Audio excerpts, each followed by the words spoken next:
Hi, my name is Beer, and let's start with Art of Rally.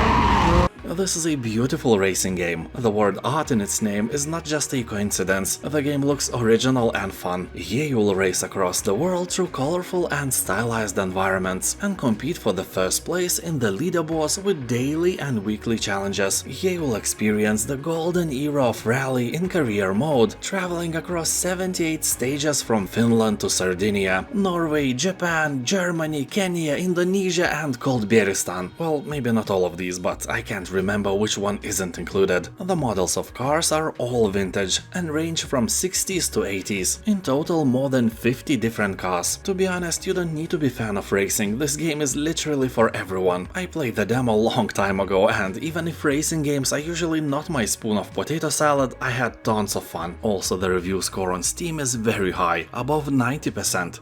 Crazy high. Well, not as high as Seth Rogen. This is a retro sci-fi adventure that takes us far into the future, in the year of 1999. Yeah, the retro future is in the past, but somehow we have all these wonderful things we managed to achieve with the technology of the past. A really cool genre reminding us of all these science fiction novels we have read in our teens. So here you are, a systems operator, casual worker of the space station. But after arriving, your mundane work turns into a struggle for your very life as you make a shocking discovery. You have to believe me here, because this is not a channel of spoilers. Most of the time. Well, half of the time. Still, that counts. Subscribe. Anyway, the station is connected to Saturn's moon Titan by an elevator and pipeline system. Really cool concept. Here you won't find any combat, and the game itself will take about 4 hours to complete. If you liked games like The Invincible, Outer Wilds or Observation, Titan Station is your spoon of potato salad. More than 90% of reviews on Steam are positive. Amid Evil. This is a retro-looking first-person shooter built on Unreal Engine 4, continuing the carnage of legendary Heretic. So if you are old enough and Heretic plays some strings in your mind, you already know that this game is worthy of your attention. Overwhelmingly positive reviews should help as well. Here you'll find 7 distinct episodes, each featuring a completely different setting and enemies, also magical weaponry that can be overcharged with the souls of the dead, and endless hordes of evil to eradicate. Players on Steam are praising the game because of its awesome music and visuals and incredible weaponry. There is also a VR version of the game available. Also, you can try a free demo as well. Deliver Us the Moon. This is a single-player adventure sci-fi thriller set in an apocalyptic near future where Earth's natural resources are depleted. A lone astronaut is sent to the moon on a critical mission to save humanity from extinction. And you know, that astronaut is you, so we are all doomed. The story starts when one fateful night all communications with Earth ceased to exist and the energy source was lost. Now, years later, you assume the role of world's last hope on a do-or-die mission to investigate what actually happened. You will embark on this adventure with a small robot companion. Together you will traverse the moon, explore abandoned facilities, gather clues and ultimately uncover the secrets and hidden agendas of those long gone. The game is quite short, it will take about 10 hours away from your boring life. It has a very positive review score, and if you like space adventures, it may be your spoon of potato salad. X4 Foundations. This is a space sandbox game where thousands of ships and stations trade, mine and produce. In this universe you can grow from being the lone pilot of a fighter ship to managing a vast empire, commanding your fleets and designing colossal space stations. The game is single player, so all this goodness is entirely your adventure. You'll encounter first-person action, boarding ships and visiting their bridges, and will have to put your filthy fingers on expansive strategy and management simulation. Here you will choose your own path at your own pace. You can start your journey from a number of different beginnings and as a number of different characters, each with their own role, set of relationships and different ships and technologies. No matter how you start, you are always free to develop in any other direction, although people are complaining about unskippable dialogues and bad controls. Totally accurate battle simulator. If you are just bored and want to kill some time in single player without thinking too much, I doubt there is a better game for that than Totally Accurate Battle Simulator. At first, it's really funny. Second, it challenges your IQ and actual tactical skills. All you need to do is to choose your units, place them strategically and press the fight button. They will do all the battling part by themselves and you will observe it like some overarching god who has no power to influence anything anymore. So when your army is ripped apart and its scattered remains lie on the ground, then you may think of another strategy and try again, and then again. Some of the battles in the campaign are crazy hard and will squeeze your IQ through your nostrils. Also, if you have some doubts, the game has about 100,000 reviews left on Steam and the score is really close to 100%. I'm not kidding, it's probably one of the best rated games on the whole Steam. Orcs Must Die 3. This is probably the most entertaining tower defense game I have ever played, and that is because here you are involved in the action as a third-person character. You actually run and shoot, hack and slash, and also you place various traps and turrets, so it feels very personal, and because of that you are not just a passive observer, you are actually the scariest turret for your enemies. And your enemies here are obviously orcs. Wave after wave after wave they will swarm your castle, and after the end of every wave you will realize that you were holding your breath all the time. Relax, it's just a game. You can play solo or two-player co-op, arm yourself with a massive arsenal of weapons and slice, burn and zap hordes of repugnant orcs. The game is incredibly fun and at first seems easy. Like your sister. Oh come on, how dare you! Oh, but all this easiness is just a deception. Later games will turn into incredibly hard try again and again battles. One misplaced trap, one missed shot and you know, you're dead. Anyway, as I've said, this is an extremely entertaining game and I can recommend it without any doubts. Kill orcs and relax. Dome Keeper.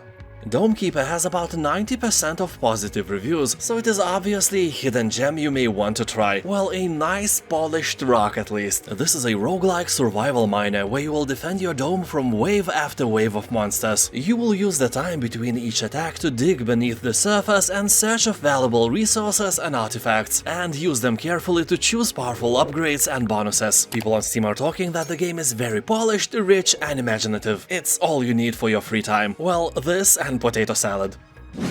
SUPERHOT. Yes, it's you, my friend, never doubt that. But also this very entertaining, but also a very short game. The main campaign will take only about 3 hours to complete. Here you will not find regenerating health bars, no conveniently placed ammo drops. Here it's you, alone, outnumbered and outgunned. You will have to snatch weapons from fallen enemies and dodge through a truly cinematic hurricane of bullets. SUPERHOT is a real slow-motion ballet, where your every move must be calculated. Most people are praising the graphic style of SUPERHOT, but I don't like it. Graphic-wise, it feels like an unfinished game for me. But hey, it's just me. Game has 90% of positive reviews, so if you like how it looks, you will definitely like how it plays. The Long Dock. When I look outside my window into the vast wilderness of North and Eastern Europe, I realize that I don't need games like that, I live in one of them. Snow, ice and cold rules my land and only the power of my heater keeps me alive. I have to pay 100 euros per month for it, but, you know, it's worth it. Not dying is great. And for the rest of you who are way more lucky with the climate, I should probably say that this game, despite sometimes being very relaxing, is kinda hard. You will starve, you will be thirsty, you will be cold and you will be eaten by a bear, still while being alive, screaming and kicking, you know, with the rest of your body that is still not eaten at the moment. So with this joyful note, I must stress out that this is an amazing survival game with more than 90% of positive reviews on Steam. People are talking that this is an artistic masterpiece and one of the best games of the genre. Green Hell.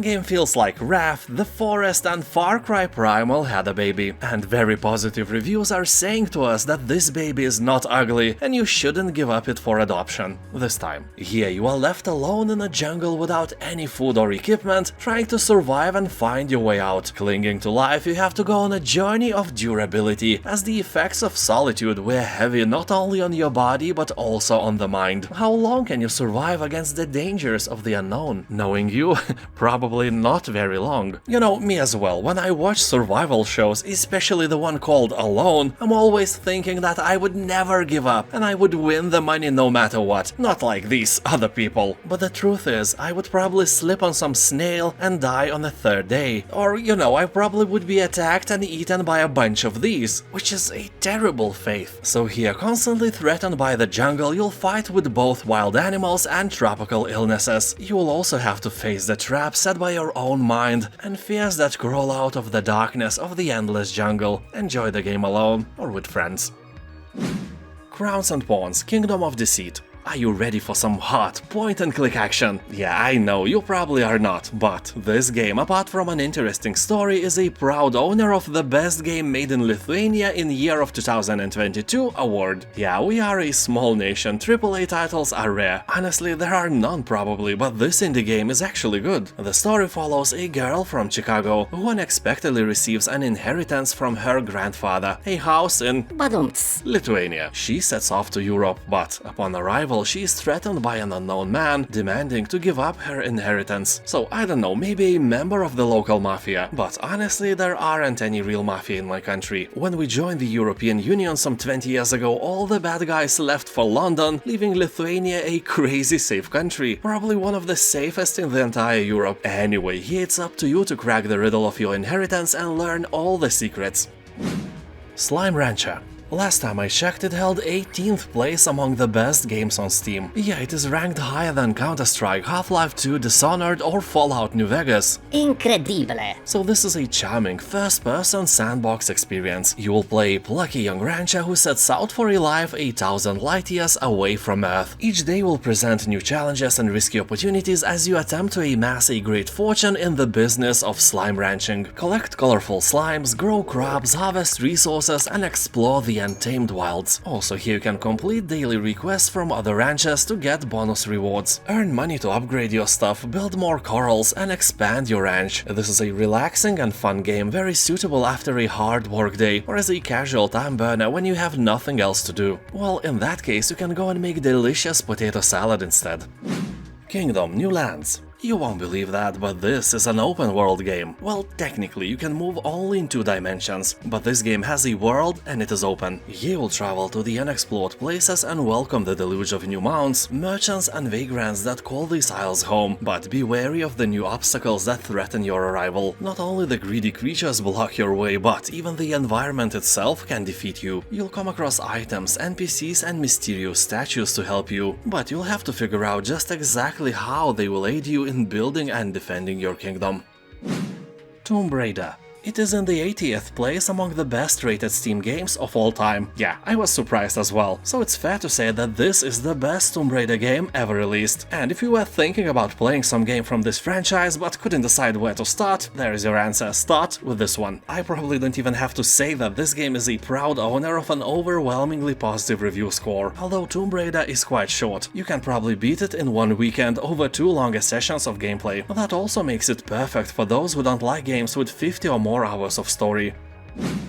Maneater. In this game, you will not be a traditional bad guy, you will not even be a guy, you'll be a shark. In fact, you will start out as a small shark pup, where both wildlife and humans will be your enemies. This is actually an RPG game. Your goal here is to eat and become a strongest boy, and you will find plenty of food for that matter, ranging from happy fish and friendly turtles to the most delicious meal of them all, unsuspecting beach people. The game is well narrated and the humor is beautiful, but Maneater is quite short. It will take about 8 hours to complete. Sable. Here you'll embark on a unique and unforgettable journey and guide Sable through her gliding, which is a rite of passage that will take you across vast deserts and mesmerizing landscapes capped with the remains of spaceships and ancient wonders. You'll explore the dunes on your hoverbike, scale monumental ruins and encounter other nomads as you unearth mysteries long forgotten and discover what you're hiding behind your mask. The game is single player only and you can already see that it is a work of art. There is a lot in this world just waiting to be discovered and explored. People on Steam are talking that the game is a little bit similar to the Breath of the Wild. The world is open and the amount of quests here won't let you get bored. Chivalry 2. When years ago I tried the first part of the game, I liked it so much that I played it for several hours non-stop. I had great internet, so anyone with slower connection died from my swings like bleeding pigs just because of the lag in their pathetic homes. I felt like a combat god, but that only lasted until some averagely talented players with good internet speed connected to my server and, I started to die a lot. That I didn't like. I have a similar story with Chivalry 2, but somehow this part was easier for me to to learn, and I had tons of fun. So here you'll try to dominate massive 64-player battlefields. Catapults tear the earth apart as you lay siege to castles, set fire to villages, and slaughter filthy peasants in the glory of team objective maps. Also, a fully featured mounted combat system will make you feel like a true knight, and that includes the ability to trample your foes, land devastating front and rear horse kicks, unhorse your opponent with a lance, and engage in a deep melee combat with grounded or mounted opponents. The game has a very positive review score left by tens of thousands of players, so I think it's safe for you to give it a try. Blasphemous. This game is a true work of art. I don't think that any of you will argue with me about that. Art-wise, this is one of the best examples of Metroidvania and Souls genre collision. Interesting thing is that the major influence of Blasphemous' story and design was the religious art of the city of Seville in Spain, and also works of famous Spanish painters, especially Francisco Goya and his 200-year-old painting called A Procession of Flagellants, or Flagellants, I have no idea how to say it. If you want some nightmares before bed, just Google Goya's paintings. They are as great as they are creepy. People on Steam are saying that the game has incredible dynamic music and amazing voice acting. Also, some dudes are seriously stating that Blasphemous was a gateway drug to a 2D indie platformer games from AAA Souls-likes, so it can really expand your horizons, but mostly here you will just die and die again. Planet Zoo. Remember when you were a child and in a zoo you saw some dumb animal and then you said something like, I want that, I wish I could keep it. and then your mother just slapped you and said, It's a lion, it would eat you. and you were like, No, I don't think so. yeah, kids are dumb, but the point of the story is that now you can keep a lion, and giraffe, crocodile, and elephant, and not one but as many as you want. And the funny thing is that you are just as unsuitable to keep them now as it was back then when you were a kid. All your animals would get sick and die, or they will die because you'll forget to feed them or give them more cosmos. Well, I mean space. And it's a fun game if you are ready not to cry over imaginary animals and their imaginary deaths. Base game itself is very cheap, but it has like 8 or 9 DLCs, so it will suck your wallet dry. Be careful. Wartales. It has been 100 years since the world saw the fall of the once great Edoran Empire at the hands of an unprecedented plague that swept the nation. So prepare to lead a group of characters in a huge open world where combat, death, and thirst for riches will shape and define your day-to-day life. You are not a special chosen one ushering in a new era of peace. Nah, your goal is solely to survive. Well, and thrive in this harsh and hostile land. You can recruit from the vast array of new companions with numerous unique skill sets and weapon preferences, resulting in a plethora of possible builds. You will accept contracts that will take you on a task to defend, liberate, and save the many inhabitants of the land for money. You are not a hero, remember? Also here you will be able to collect bounties, from the most insignificant pathetic thieves to the land's most notorious figures. There is no such thing as a profit too small to take. Very wise words, probably many times spoken by Quark from Star Trek Deep Space Nine. And now thank you for watching, have a nice day, and I'll see you next time. Bye.